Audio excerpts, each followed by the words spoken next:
What's going on, y'all? Welcome back to the channel. So in this episode, we got to take a little freaking sideways left turn, a little detour from doing the Killin and Resurrection because Mother Nature is not cooperating with us. So we got Hurricane Ian on its way up. The freaking guess is going to be hitting us right in the freaking chompers.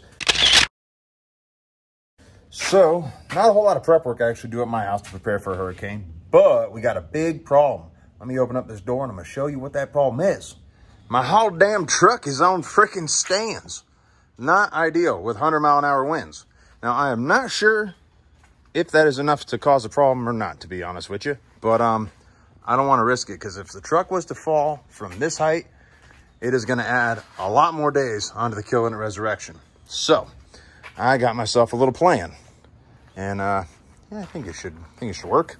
So, here's what we're going to do. I got me some heavy-duty D-rings, some big old girthy Tapcons, and a couple pieces of chain. And I got my chain binders that I typically use to hook the truck onto the trailer whenever I take it anywhere. So I'm going to put some holes here in this here cement and chain the truck down so she don't fall over in the freaking storm. I'm not sure exactly what's going to go down with this hurricane. So some of y'all that are not from Florida and don't realize what we deal with these hurricanes, stay tuned and freaking follow along. You'll see the adventure. But before we get to that, I need to hurry up because it is starting to rain already. So I want to hurry up and get this truck chained down so she won't be going nowhere. So give me just a few minutes and I'll show you what I did. Well, I didn't do it yet, but what I'm going to do. I'm going to show you after I did it. You'll see. Just chill. Oh, looks like someone's lighting off fireworks. Hurricane party. Oh, that's another thing we do here in Florida. So stay tuned, y'all. So the first step, I've got two 20-foot lengths of 3/8 grade A chain that I got over from Tractor Supply about freaking 2 hours ago. They are right here. So what I'm gonna do is go ahead and cut those in two so that way I got 4 lengths of chain so I can do all 4 corners of the truck. So, and just like that, we got 4 chains. So now we gotta make our way on over to the truck. I gotta take my super killing it freaking toe strap holder out. Mr. Mikey's custom coating's done powder coated to match my truck. I'm gonna take that out and put my bulletproof hitches super bitchin' shackle in there. That is actually right up over yonder.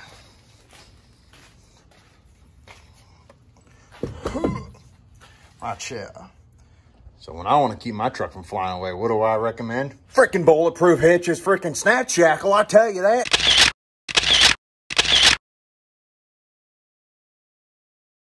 So let me get that thing installed on the freaking back of the truck, lickety-split. All right, there we go. Now that I got my super killing it bulletproof hitches freaking shackle on there, that's right, real freaking deal. Now I can hook up my chains and see where my D-rings got to go. Thinking they're gonna have to go somewhere out yonder.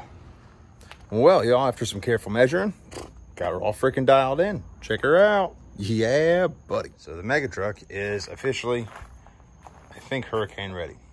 Hopefully. Great timing too, because check out the radar. So that's it for this evening because it's getting ready to start freaking pouring. But check back in with y'all tomorrow morning as Hurricane Ian starts to unleash the fury on the margaritas of Florida. All right, y'all, so now we're on day 2 of hurricane freaking preparation station. I tell you that. Just got off of work. So last update I got about Hurricane Ian was that it's going to be hitting Venice, Florida, directly square in the face, which is right where the mad scientist lives. Not ideal. Luckily, he's got a house that's a good ways away from the water, and that guy freaking, he takes no chances. He is super prepared. But a lot of our family lives in Venice, and so does, that's where my work is too, where we built a motorhome. So not ideal. Hopefully something changes and it doesn't hit it straight in the face, because Hurricane Ian, I guess, is supposed to be bringing a 12-foot storm surge to Venice, Florida. That's a lot of storm surge. That's like, it's like 2 of my heights. That would like if the mega truck of mine, the Killin mega truck, was parked at sea level, that water would make it disappear. Not ideal at all. So hopefully it doesn't get too bad. As we all know, the weathermen, they're like frustrated dartboard players, okay? Be real, they go. Yeah, the dart landed on 40% chance of rain. That's what we're gonna say. Yeah, y'all know what I'm saying. You feel me? But I'm gonna go ahead and shag ass on back home, make sure everything's buttoned up at the house, I'm debating boarding up the house. I don't know if I'm gonna have to do that or not. So those of you that don't live around here or live anywhere near the coast, if you lose your window, then you're going to lose your roof, because all that wind that's coming that made that window shatter, and the wind itself doesn't typically make the window break. It's more what the wind is blowing. Like if there's a tree branch or a bicycle or a Volvo flying through the air because of the wind, and it goes through your window, then that window opening is open, and then it's catching all that air, and that air goes into the house through the window, and then goes up and starts like pushing from the bottom side of your roof, and that makes your whole roof of your house come off. And that is not ideal, because then your whole house will get completely flooded, because it's going to rain right in your house. It's not ideal at all. It really sucks. So that's why we board up our windows. We go and we'll actually cut a piece of plywood and anchor them in. I got mine. I've got some L brackets on all, like I got boards cut the exact same size as my window, and then L brackets that I just screwed to the wood, and then I just tap con it right into the side of the opening. So pretty dialed in, keeps your windows all nice and secure. And if a tree branch, obviously if a Volvo comes in, a freaking piece of wood ain't stopping it. But if a tree branch or some bicycle or any other kind of lawn furniture, whatever the hell else somebody forgot to put away, if that comes rocketing into that piece of wood, ideally the piece of wood will stop it, and then you'll still have your window, you'll still have no wind going in your house, and you still keep your roof. So that's why we all do that. So I'm debating, I explained all that to you to tell you I'm debating on putting some wood up on my windows. I've got all the pieces cut because I've done it once before and I just kept everything. So all I got to do is take the piece of wood, put it up, put like 4 screws in it, and ready to rock. I can put one up in about a minute. So I can do my whole house in about 30 minutes. So, well, y'all, made it back home, and guess what? Still overcast, it's still raining. But now you can see what I did to the mega truck. Looks pretty damn good. Check this out. She's all freaking tap-coned on in there. Bam, she ain't going nowhere. Them freaking bolts go all the way through the freaking slab too. So we got front end all chained down, and the back end, she's still up on her stand. She's all chained down too. Super dialed in. I don't think she'll go anywhere. Freaking killing it. All right, y'all, I guess I'm kind of talking myself into it. I've got all the freaking boards here. Might as well go ahead and put them up. Luckily, I already freaking did this once before. So I've got them all right here in my garage, all ready to go. All I gotta do is literally put them on and put the screws in. Probably do the whole thing in about 30 minutes. Well, y'all, just as I kind of figured, about 25 minutes to get all the boards up. Not too bad at all. So I got a pretty sweet system that I set up, and that's probably part of the reason why I can procrastinate so much with putting them up and why I wasn't really concerned with it. So let me show y'all what I did here. It's pretty cool. I went ahead and cut all the boards. Like obviously I did this a couple years ago, but I measured all the windows, and then I cut all the boards to the proper size. And then you have a little bit of waste if you want to have it all be one continuous sheet for each window, which I did. So I had a little bit of waste, but who cares? It's not that much, under $100. But once I had all the boards cut, then I just got some of these angle brackets, and then got some really short screws, little 1/2-inch screws, because you don't really need them to have that. I mean, the wood's only 1/2 inch thick. So I went ahead and screwed the angle brackets onto here. Then I take the board, set it up inside the window reset, and boom. Drill a little hole with your hammer drill. And all you need is one tap con. You don't need to go crazy with multiple. Because really, it's just to keep something from breaking the glass. So like a branch from one of those trees just flying over and whacking the glass, making that glass come open. Then you get all that wind. Yeah, I already explained all that. So anyways, but to put them all, so I had them all stored in the garage with a ratchet strap around them all. Just undo them all. And then another good little tidbit to make it easier, I label what each window is. But I do it on the inside. That way, if there's any looters or any thieves, they're not going to have a perfect blueprint of where your house is laid out. You got to make it a little hard on them. You don't even know exactly which room to go to. Like, hey, all of my guns, this is the gun safe room. Put it in here. No, you don't want to do that. So I labeled them all from the inside so that when they're up, no one looking around is any the wiser.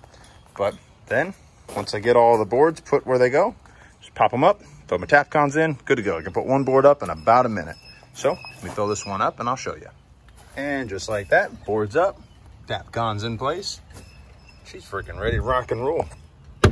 She's not going anywhere, I tell you. So that is how I board up the house. All right, y'all, now that the house is all boarded up, the mega truck's all chained down, want to go over a couple other things that we do, at least that I do, to try to prepare for a hurricane, to kind of help y'all out if y'all are going to get prepared for a hurricane. Now, I do want to go ahead and say up front, though, I'm not expecting this to apply to everybody. What I do to prepare for a hurricane might not apply to you. I'm just explaining what I do. That way you guys can maybe get some good ideas to make yourself a little better prepared in the event of a hurricane or similar type natural disaster. Some of y'all that live like right on the coast, right on the beach, you're probably gonna have to do quite a bit more to prepare your house in the event of flooding and whatnot. You probably have to get sandbags and all that sort of stuff. I live in flood zone D, I think is what it is. It's either C or D. So I'm a good ways away from the water. I don't really have to worry about flooding where I'm at. So that's why I'm not messing with sandbags or going through any of that sort of stuff. I'm just explaining what it is that I do to give you all some new ideas. On the news, they keep talking about getting your hurricane kit. You got to go get a hurricane kit. Get your hurricane kit. There's no hurricane kit you can go buy, at least as far as I know. What they're talking about when they say that is you're setting up your own personalized hurricane kit, or the stuff that you need in the event of hurricane. I don't have an actual hurricane kit per se, but I do have a few things that I do. I kind of got a little checklist in my phone, things that I do and get taken care of anytime a hurricane is on the horizon.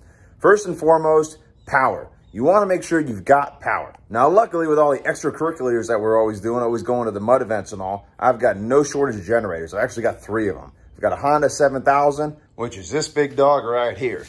This thing is a damn powerhouse. As far as the little portable generators, I cannot say enough good things about the Honda EU 7000 IS.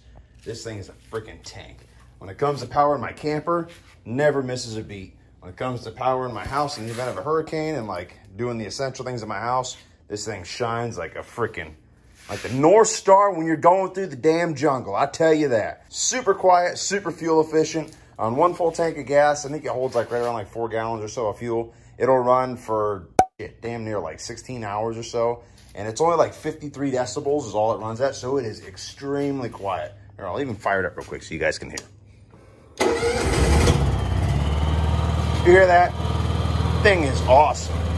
Super freaking badass. Now, y'all that have heard some other generators before know that most of them do not sound like that. You get what you pay for when it comes to the freaking generators. I'm not trying to blow Honda's skirt up with this a little bit. I'm just being dead honest with you. You get what you freaking pay for. You get one of those freaking Predators from Harbor Freight. Oh yeah, it'll be cheap, but that thing will be whining all the way up at max RPMs, whether you got a battery charger hooked up to it or whether you're powering half a city block. And it will freaking drink gasoline like a stripper taking shots from you waiting for a dance. I tell you. But this is what I use in my sort of hurricane type situations. I've got the adapter here so it can power my camper whenever we go to the truck events, but in a hurricane type situation, I'm getting all my power off this 120/240 volt hookup.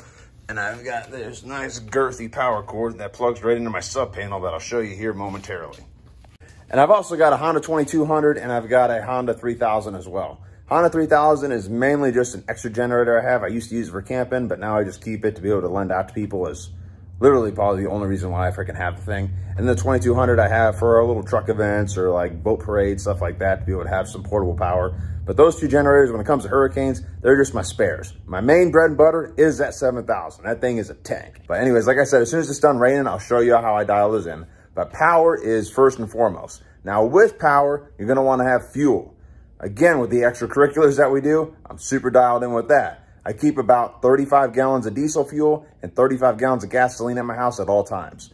And then I label them. Let me go and actually show you my gas cans and all that. I've already lent a couple of them out to my buddies to prepare for the hurricane, but I'll show you what I got remaining. They're just standard VP Racing gas cans. And one thing that I do that is very important is I go through and label my gas cans so that I know how old the gas or diesel fuel is. And that's because gasoline, they say, typically will last anywhere from 4 to 6 months, and diesel fuel will last anywhere between 6 months and a year. So about every 4 months or so, I go through and I'll put all of the fuel into either one of our vehicles, one of our cars or whatever, and then I'll put all the diesel in my dually, burn it all up, and then refill all the tanks. If you just make a habit of doing that like every 4 months, 3 times a year, not a big freaking deal, make a habit of doing that, then when everyone's bum rushing the freaking fuel station, you're not one of those guys waiting in line for 2 hours to get fuel because you got plenty of it there at your house. So once you've got your power and your fuel figured out and you got all your windows boarded up, the next thing that I would recommend is have a grab and go bag. So just get a small little duffel bag, grab maybe 1 or 2 changes of clothes, some essentials that you need, maybe extra toiletries. If you got any medications or anything that you have to take, make sure you've got a supply of that in your bag.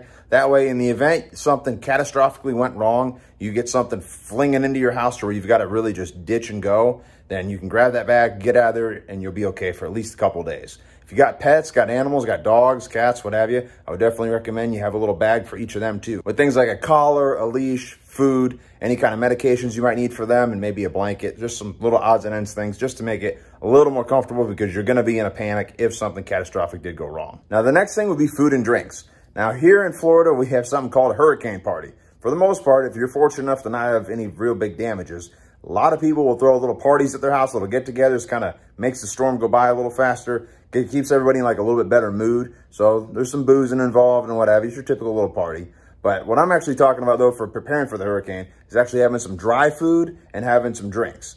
Now, you don't need to go freaking crazy. That's, in my opinion, where people like really get out of control. They confuse a hurricane with like doomsday and an apocalypse. Not the same thing. The world is not ending. We're not going to be out of food and stores closed for weeks and months on end, generally speaking. If you have a little bit of fuel, then a little bit of gasoline for your car, you got some kind of transportation, generally speaking, the hurricane isn't going to just obliterate everything in your entire state. You're not going to be driving for days and days with nothing in sight, which just kind of seems to be the way people freaking prepare. I've got a month's supply of food in my house. Well, bro, the hurricane's going to be past you in about 48 hours, okay? Then, for the most part, stores and shit are going to be open. So you don't need to go crazy. When people go crazy like that, that's when our supply goes right in the freaking toilet. And then that's when everybody starts freaking out, because then they go to the store to get the couple things they need and the freaking stores are empty. So they think, well, I better buy up a whole bunch because I don't know when I'm going to get more. See, it just like compounds. It's like a snowball effect. So, my opinion, you don't need a crazy amount of food. You don't need a crazy amount of drinks. Have a good amount of case of water on hand is probably more than enough for just like you and your significant other. And have some dry food, something that doesn't require any power to eat. Some canned goods is a good idea. If you've got your power figured out with the generators and the fuel and all, then you'll have a little bit of power to be able to heat things up. But get things that don't require a whole lot of energy, you don't want to have like some 4-course gourmet meal. If you really want to go crazy and you want to prepare all that, you can. But just to have the essentials, have enough food to keep you there at bay at your house for at least 2 or 3 days. You'll probably be fine. Now, if you've gone through and done like everything that I've explained in this video so far, then you'll probably be sitting pretty damn good. I try to go a little bit above and beyond. I try to keep a couple tarps on hand, some rope in case I need to tie anything down. If the roof starts going or I get a hole in the roof or a window goes out, have a way to be able to patch that up, keep some Gorilla Tape. That's a great idea. Keep that on hand. Just a couple little odds and ends like that. Now, some of the other stuff that people will throw in the hurricane kit, like a bunch of flashlights and a bunch of radios. Well, if you've got fuel and you've got a generator and you've got enough fuel to last you for a week or so, 30 gallons of fuel will last you a long damn time with one of these generators, especially these Hondas. But with these generators and with them being set up the way I'm going to show y'all, you don't need to have all that stuff. You don't need to have a whole abundance of batteries and a whole ton of flashlights and all this battery-powered crap, because you got your generator. You're freaking dialed in. You got power. You're good to go. But even with having the generators and the power, you're going to have areas of your house, if you set it up the way I'm about to explain that I did with my house, you're still going to have areas of the house that don't have lights on when you don't have power. So I do recommend you have some lanterns, a couple flashlights, maybe a little radio that's battery powered. Other than that, you should be fine. You should be ready to rock. Now, one of the last things I recommend you get is a portable air conditioner unit. Now, I actually don't have one at the moment because I had lent mine to Mr. JH. And yeah, as hard as he is on that mega truck of his, apparently he was just as hard on my portable AC unit. And that thing is no longer with us. And we haven't got around to getting another one quite yet. Kind of forgot about it till just now. So, but I would recommend you get a portable AC, get a little small one that runs on 110. It'll be powered by one of those generators, especially if you go hook up your freaking power the way I'm talking about. But get a portable AC unit because no one wants to sleep in a Florida house without air conditioner. Kind of freaking sucks. But I think it actually just stopped raining for a little bit. So let's go outside and I'll kind of show you what I did with my power panel, how I've got that wired up to give you all an idea on how you should maybe do yours. Well, hell yeah, we actually hit a little break in the storm where it's actually like freaking sunny out. So let me get over the power panel and I'll explain to you what I got going on over there. All right, so the way I did it, I did have all this done by a licensed electrician. I just went through and kind of explained to them what I wanted done and I had them do it for me. But I went over to my regular power panel. I pulled some of the most essential breakers. So the ones that do my bedroom power, the ones that do my kitchen power, my microwave, and then all of the outlets throughout the house that are hooked into refrigerators or freezers. I've got the power from those breakers. So those breakers are actually the ones that are off right here. I pulled the lead from them and put them over in here to a sub panel. So then what we did is we installed an 80 amp breaker in the main panel to feed that sub panel. That is right here. So this 80 amps of power comes down through here, through this little hose, and then bam, that's what feeds this, and that's actually right here. So that's the 80 amps that are coming from that 80 amp. Then what we've got going on is this lockout, and then I've got a 30 amp breaker, and that would be coming from my generator. So basically what's feeding this outlet when this outlet is on is it's coming right through here, and it's actually coming to this 220 30 amp outlet that hooks to my generator. So this lockout makes it so that I can't be getting power from two places at the same time. Right now I have power, so I'm getting power from this 80 amp breaker. Now in the event that I lost power, all I would do is kill this 80 amp breaker, then this would allow this lockout to pivot over. Then I'd flip on my 30 amp breaker, and then I'd hook my generator onto that there outlet. And now all of these breakers would be getting power from my generator rather than from the power supply. And having it set up like this also allows you to not have a big issue when the power comes back on, because when the power comes back on, you don't want to be getting all that juice from FPL going basically backfeeding into your generator. It also avoids the problem of you actually using your generator and having to backfeed the power pole and everything while the power's out, to where you're backfeeding the entire power grid of your entire neighborhood. Follow me so far? So that's why it's like that. So as I said, this little sub panel that does my living room area, it does my TV wall, like my main TV in my living room.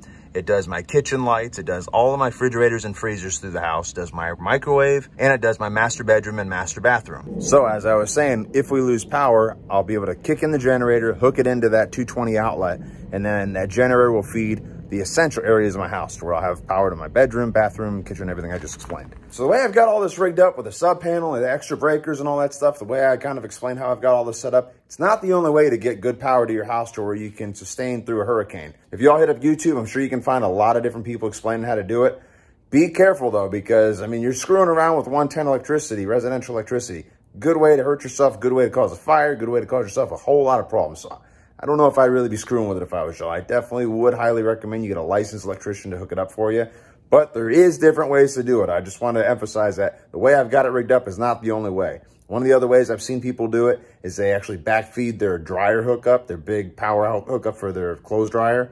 That's one way to do it. Another way that you can do it, the mad scientist actually disassembles his main freaking breaker panel, and he's got a big plug similar to the one that I use to hook up to my generator, where it's got just open ends on it, and he goes and actually backfeeds his whole panel. If you want to do all that, that's fine. I just kind of like doing it the way I've got it set up because it seems to be a lot simpler. I'd rather, especially like in the event of the power going out while the storm's still going, I'm not going to be taking my panel apart, especially because my freaking breaker panel's outside. In the rain and everything, I'm not going to be out there dicking around with electricity like that. But I am more than comfortable with opening it up, flipping a couple of freaking breakers, and plugging my generator in it and having some power, at least in the essential areas of my house. But if you all are really well off and you want an even more convenient way to do it, you need to hit up Generex. They've got whole house generators you can have set up there on your property, and it'll power your entire freaking house, and it'll even come on automatically. With the way my house is set up, I live in a standard neighborhood, standard size lot. I think I'd be jumping through quite a bit of hoops to be able to pull something like that off. You'd have to have the generator installed. You got to have a way to be able to power it. A lot of those people that have those, they've got natural gas hookups in their neighborhood, so they can run that thing off of propane, or they've got a big propane bottle somewhere that they go and have a truck come and fill it up, or they've got multiple. It turns into a lot of pains in the ass. And also, it's not very versatile. You've got that Generex whole house generator, but that's the only use for it. With the way I've got mine rigged up, I'm kind of getting the best bang for my buck, I think, because I'm getting power to the essential areas of my house, and ideally your power's not going to be out for a real long time, hopefully. And I still got a generator that's portable that I can use in the different stuff we do, in the mega truck events and the truck shows we go to and the camping events we go to. I've got a very powerful generator that I'm not mandated just to keep on my property, only hook up to my house. I can get more uses out of it, get a little more bang for my buck. So that's why I think getting it set up the way I've got my generator set up is probably the most ideal way to do it. But anyways, that's a wrap on Zach Goes Killing a Compound Hurricane Prep. Hope you all enjoyed the video. Hope you all learned a little bit, maybe pulled a little something from it to help you be a little more properly prepared in the event of some kind of a natural disaster, any kind of natural inconvenience, if it's not a quite disaster for you. So hope you all enjoyed the video. Thanks for watching, y'all. Oh yeah, and make sure you guys keep an eye on the channel, because the next video that's going to be coming up is going to be what we endure throughout this hurricane. So I don't know, because we haven't gone through it yet, but we'll see. Hopefully it just veers off into the water and we don't even have a video to show. That would be ideal. But I have pretty strong feeling hurricane's gonna come at us. We are gonna have some effects, so keep an eye out for that next video, y'all. If y'all enjoyed the video and want to check out future videos, subscribe to our channel. Hit that button right there. While you're at it, hit the like button at the bottom of your screen. You can also check out our website, killin'itlifestyle.com. There you can follow the Killin' It crew and order your own apparel so everyone will know you're killing it!